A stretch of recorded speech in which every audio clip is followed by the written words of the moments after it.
Hi everybody, my name's Liana Kersner, aka Liana K, and I'm making this video to review and I guess recommend a book called The Untold Tale by J.M. Frey.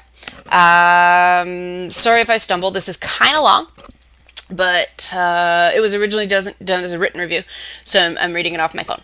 Having just finished The Untold Tales, I wanted to share my thoughts regarding why this story is not only enjoyable, but also important. The tale starts simply and familiarly enough. By the second chapter, I was thoroughly hooked in its lyric medievalist romance. A man was in love with the mystery a woman presented without really knowing her. I knew this place. It was home. And then this home was literally wrecked by the boozing, brawling, boorish Kintyre Turn, embodiment of what take what they want heroes are really like. And then there was his bum boy, Bevel Dom. Feel free to read as much into that name as you like. It's all appropriate. The Untold Tale shines a light on what conventional fantasy stories do to women. We fall in love with them of our own volition, then they figuratively rape us by showing again and again that we are inherently less. We are trophies. We must wear pretty dresses, or perhaps very little, and going back to Tolkien, if we do otherwise, it is a minor tragedy or a casualty of war.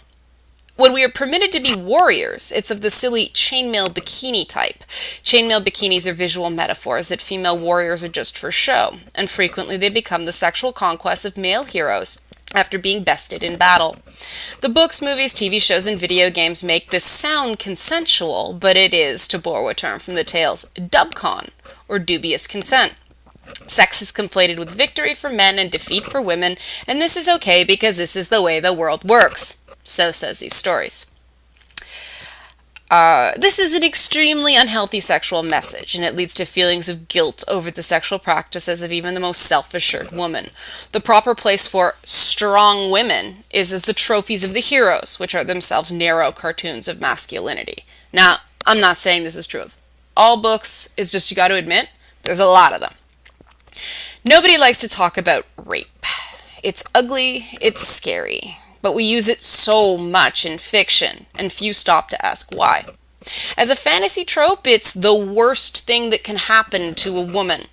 This is destructive, since it constructs a fate worse than death narrative for real-life women who are raped. Our fiction should be supporting survivors of rape, not making them believe that they are worse than dead, unlovable, and defiled.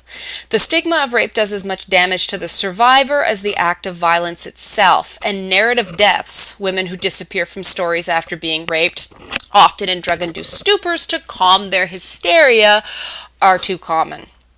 The Untold Tales is an allegorical metatext examination of these phenomena. It's a dissection of the soft, vulnerable underbelly of gender. But it's also a good story and draws you into the unconventional romance of Lucy Piper and Forsyth Turn. Both Lucy and Forsyth are damaged by the demands of their respective gender roles. Forsyth, like any good fantasy name it's hard to say, is insecure and beaten down because he's an introvert, a beta male, as we would call him, but also a gentleman. He doesn't own his beta status by reveling in his lack of physical stature or becoming the gross-out buddy. He's wounded by it, because he's not allowed to be anything else until Lucy Piper comes into his life. Lucy is a breaking of the fourth wall in a deliberate, multifaceted way. She's a visceral, graphic, jarring depiction of how the romantic plots of adventuring stories aren't romantic at all when you're really experiencing them. She's a student of the lies and the fiction of a proxy for writers like George R.R. Martin, whose cable TV adaptation Game of Thrones brings rape culture into her living rooms to great financial success. She is also acutely aware of the lies in masculist fantasy that she is blocked from her own truth. Let me read that again. She is also so acutely aware of the lies in masculist fantasy that she is blocked from her own truth. That makes more sense. Told you I was going to stumble. She nearly pushes Forsyth away, who is the embodiment of something real and lasting. She just can't trust it because he's a component of a well-constructed fallacy.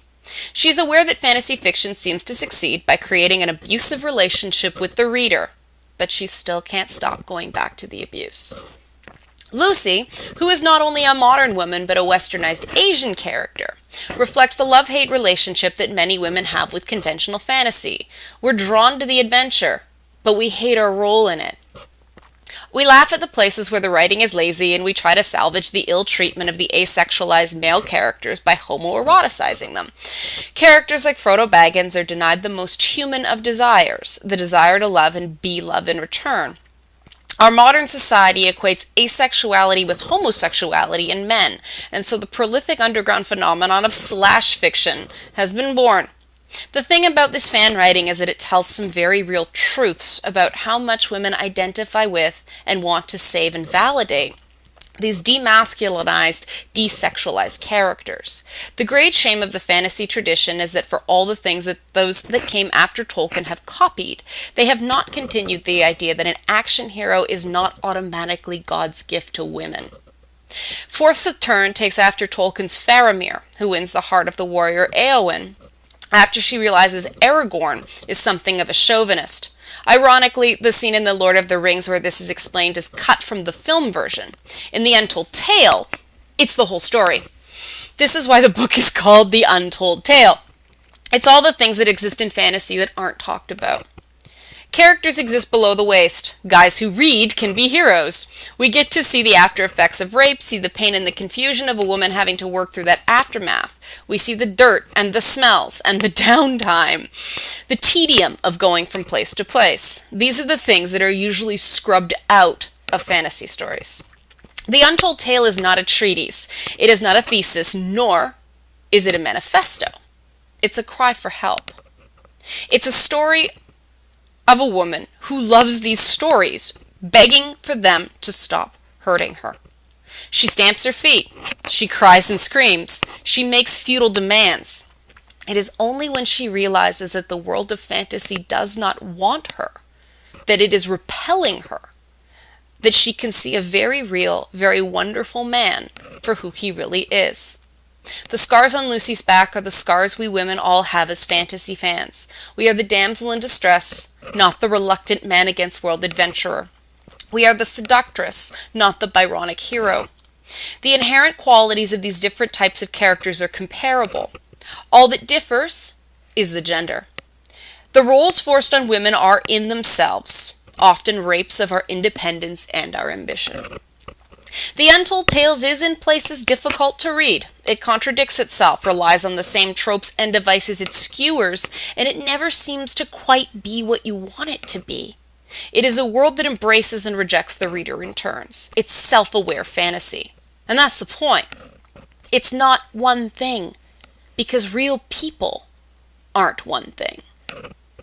Yes, it's a foreign entity in the world of fantasy. We have a lot of male satire and farce through David Eddings and Terry Pratchett, but when a woman does it, suddenly it is true satire.